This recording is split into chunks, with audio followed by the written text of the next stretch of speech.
how I felt about feeling different partly was to do with, I suppose even then, was my sexuality. Part of it was because I was a square peg in a round hole in terms of my environment at school as well. But I think a lot of, when you're young and you're growing up and you're trying to understand where you feel sexually about things, I think a lot of young men go through some period of feeling attraction towards the same sex. So very much I felt that perhaps that would pass.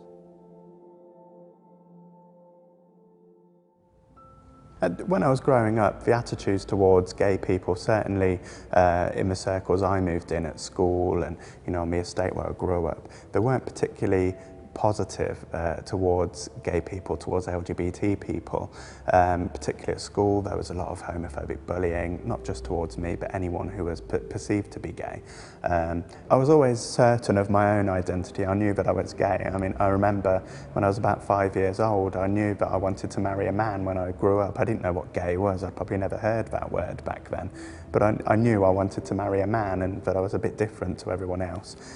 So I was always certain of who I was and what I am, but I guess I was influenced by those around me, and that I kept it to myself and thought, oh my God, I can never come out, I can't let anyone know that I'm gay. I mean, when I came out, yes, it was legal, but I think the attitudes were still very, very negative and not accepting.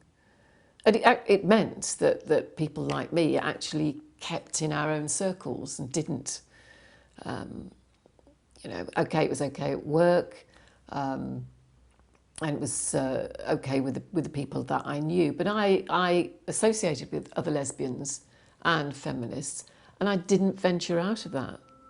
I kept, well, like many other lesbians and gay people, we kept ourselves apart. This kind of macho culture, of course, both in school and in the wider friendship groups and so on that I had in my hometown, led to a secretiveness certainly about myself, and a wariness about disclosing things of anything to do with being different, and to the extent to which that I actually pretended to have a girlfriend who didn't actually exist. But it was just peer pressure, and of course, keeping it secret from your parents, from your brothers, from family, and so on was all part of it, and it's bred a kind of culture of concealment.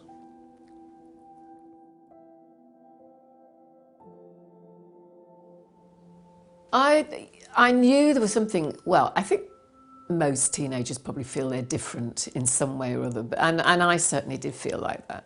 And I didn't have pin-ups on the walls like some of my school friends. I wasn't interested. I can remember coming out to my family. My parents had a caravan near Aberystwyth, and they'd go down there a lot. And I got this girlfriend. It was quite serious. I thought, I've got to introduce her. So we went down to the caravan, and I took my mum down the beach with a few cans, and I told her I'm a lesbian. First of all, she wasn't quite sure what that meant, but then she asked, did my girlfriend know? Well, she didn't know, she just knew her name. She said, does Jeanette know? Yes, Mum. And actually she took it very well, but then a few days later I got a phone call. She talked to my dad about it and he wasn't happy. So it was actually it was a few years before we settled down into, well, that's the way things are, but it wasn't easy. And coming from a Catholic family as well, it was very hard for them.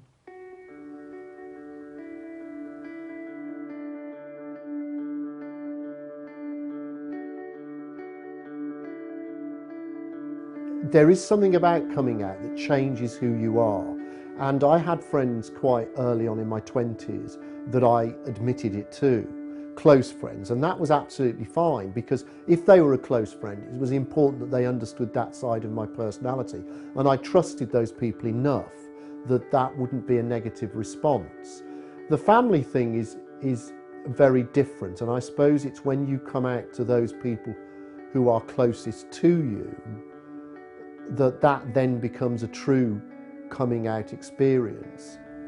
I came out in various stages, really. So I came out to my best friend at 15, I came out to a couple more friends at 17, I came out to my family at 18, but then what I find is actually you're constantly coming out whenever you get a new job or you move somewhere. You're always coming out. It happens over and over again. At the beginning of the 90s, 1994, something like that, I can't remember the precise date, two blokes opened a designated gay pub in Warwick. What had been the Warwickshire Regimental pub, the Antelope in the Saltersford, was taken over by these guys, and it became exclusively gay. And for several years, it was a mecca for people in this part of the world. We very much felt that we wanted to offer a venue that was solely for gay people and would be there for the gay community. We were looking at it in business terms, though. We weren't thinking, oh, we're going to provide a venue that's there. You know, we knew to make it work that it had to be exclusively gay, because where it was situated in its clientele, we couldn't have run it as both. We would have neither have had a successful gay clientele, and we certainly would have alienated the existing clientele. So it had to be one or the other, and that drove the decision. So we had to absolutely demonstrate a commitment to our gay customers that this was a venue for them, and we would support them. And actually that then leads on to all sorts of other challenges that perhaps we were slightly unaware of until you're actually dealing with them at the time. We decided that what we'd do is we got ourselves a guard dog. So we got the biggest Rottweiler you could find, called Winston, from a dog shelter. But it was so funny because as soon as we got Winston, we never had anybody coming in that pub causing a problem. It's almost like the message got out. He was a lovely dog, but he wasn't lovely if you put him on a lead. So if you put him on a lead and took him into the pub, if we'd got trouble, he wouldn't be a lovely dog. So that kind of gave us a feeling of security. And I think it gave some of our clients a bit of a feeling of security as well. But yeah, and he was quite funny, Winston, though, because he'd got his own prejudices in life, Winston was. He was perfectly happy with us, perfectly happy with any amount of gay men, just didn't like women. Just genuinely this dog did not like women.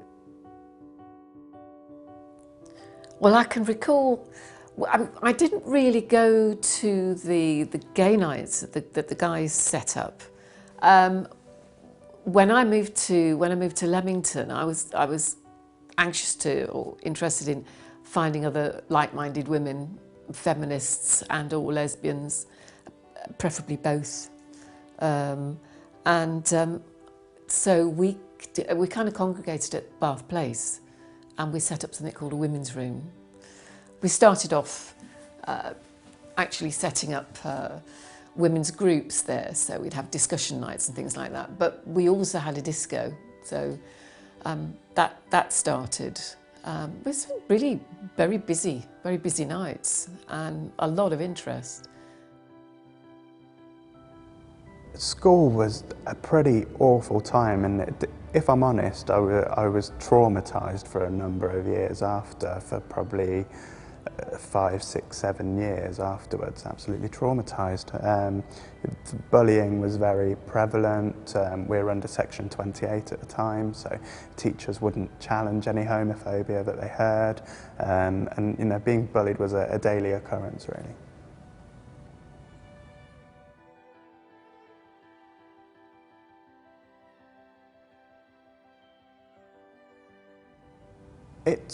I mean, when you're bullied to that degree, talking from my experience, I guess, it definitely has a lasting impact, and as I say, I was traumatised for a number of years, and I wouldn't say I'm traumatised now, but when I hear of LGBT young people being bullied now, it does kind of affect me, and I do think, because I remember what I went through, and I guess that's why I do the work that I do now, so that the next generation don't have to go through what I went through.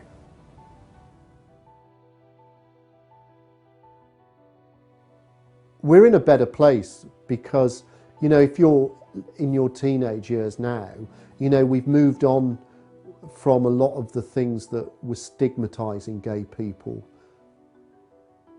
I think you've got to know what the battles are sometimes, and quite rightly, you've got to make sure that there isn't bias and discrimination. It is about creating awareness, but it isn't always about doing that with the big things. The best way that people can do that is through the small things. And the small things about where we're at is just being honest about who you are. And yes, sometimes I question myself as to why in that conversation didn't I let somebody know that I'm gay? But actually, that's because it's not an issue. People do not choose to be lesbian, gay, bisexual or transgender. A person's nature is a product of both genetics and nurture, the way we're brought up. And the tolerance that we've got now has been hard won, and I think that ought to be acknowledged. But I mean, to see somebody simply as different because of what they do in private seems to me, it's always seemed to me, completely irrational. Lesbians, gays, bisexuals and transgender people are just the same as everybody else, really. We pay our taxes, we empty our bins, we complain about the council, we complain about the weather, we go on holiday, we find it as difficult to get jobs as anybody else, and it's a bit like Shylock's speech, if you prick me, do I not bleed? It's the same thing. Any kind of irrational prejudice is, to be challenged, really.